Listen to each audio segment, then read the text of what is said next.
Okay, so we're going to look at holding and serving equipment. Our first section is beverage service. So when we're serving beverages, we're looking at both hot and cold. So I feel like all of you all are pretty familiar with a Coke or soda machine. And so these are attached to lines, which go generally back into a cabinet. And in that cabinet, you would have a CO2 tank, some carbonated water, and syrups. And this machine will automatically blend them. It will also chill the lines to reduce the foam that you have when they pour. A commercial coffee maker is going to automatically make coffee. So just like a regular coffee maker, here at the bottom you would pull this out and put your coffee filter and and measure your coffee. Or a lot of restaurants use a pod that already is coffee pre-measured, encased in a filter, and you just set that in there and then you would start it. This is connected to a water supply and it uses very hot water. They come in a variety of sizes. You can put multiple ones together. You have warming plates at the top. You also have here in the front a hot water spigot. And again, that's going to be very hot water. You also have a tea maker. If you look here, just like the coffee pod, this pulls out. And just like the coffee makers, you would either add a filter and measure tea, or you would just put one big single pod, which is already a filter with pre-measured tea in there. You have a tea dispenser here at the bottom with some handles. These usually move. And you have a spigot. It is really important to make sure that the spigot is attached before you start brewing the tea.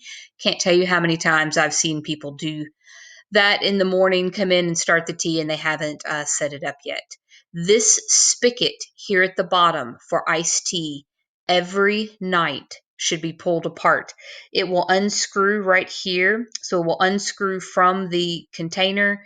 It will unscrew right here. And inside there is a rubberized nipple. And really just putting that down into some carbonated water to soak overnight or some type of solution does a good job. Very quickly iced tea bacteria will build up in there, and that can be harmful and gross. It's really disgusting. An espresso machine is very expensive. So this is going to shoot hot water or steam through finely ground coffee. You don't use regular coffee in an espresso machine. This one here has a grinder. It has a device. We have a variety of this in-house there in my classroom, but nothing of this size. This would be a very expensive machine. If you're going to make lattes or espresso, then this would be necessary. You also have the ice machine. It's important to make sure the door stays closed. The machine is working properly. There are different varieties. You can have ice cubes, flakes, chips, or crushed. And it's really important to make sure that you use and store the ice scoop properly. The health department will mark you off quite a bit for having that improperly stored. Never use a glass or hands, and always look inside to make sure that it is cleaned well. For food holding and serving, this is called a chafing dish. And it uses, I've seen electric ones, but generally use a little canned heat underneath. This would keep food hot for a buffet or for service. You want to make sure that you have in protocol in your HACCP some method of keeping sure that the food inside is above the danger zone. So canned fuel placed underneath, it holds it hot. You want to stir it around so it doesn't get kind of stick and burn on the bottom. Some chafers are full of hot water, and that helps better than just the little sterno there at the bottom. And then they have a lid, and then they serve.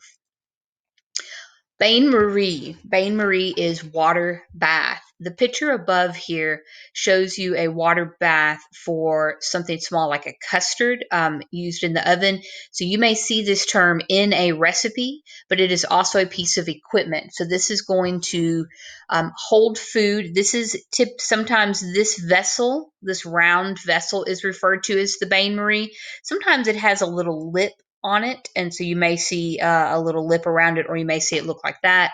They come in many sizes, but they hold food at 135. They are not used to reheat food. You put hot food in them and they hold them for service.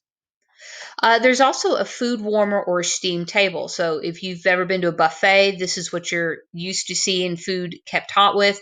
We also have this tabletop model in the classroom, and we use that for Defender Cafe to hold our food at temperature.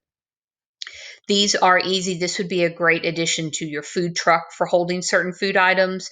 There is water underneath the hotel pan. You don't put food directly into it. You put food into a hotel pan with water underneath, and the steam keeps it warm. So some of these you can use with or without water. Again, they hold food. They are not for cooking or reheating food. A hot holding cabinet sometimes is big, like a reach-in refrigerator. Sometimes they have wheels for moving. This is a small, more of a tabletop model, and again, you put hot food in there and it holds it. There are also generally controls for humidity, so that you can keep food moist so that it doesn't dry out, and you have a thermostat in there. And again, this is designed to be used with hotel or sheet pans. There's also a hot box, which is heavily insulated. It holds sheet pans and hotel pans. It doesn't typically have the thermometer and quite get as hot. It just holds food hot. And then finally, we have a speed rack. So we have added these to the classroom this year. A speed rack is a shelves on wheels, and it is specially designed to hold sheet pans and hotel pans. This is used for bake shops, dry storage, refrigerators, freezers, and so you can stack food and then move it around. They also have a speed rack cover, which kind of helps prevent things from drying out, or keeps dust and hair and bugs and all of that off of them as well.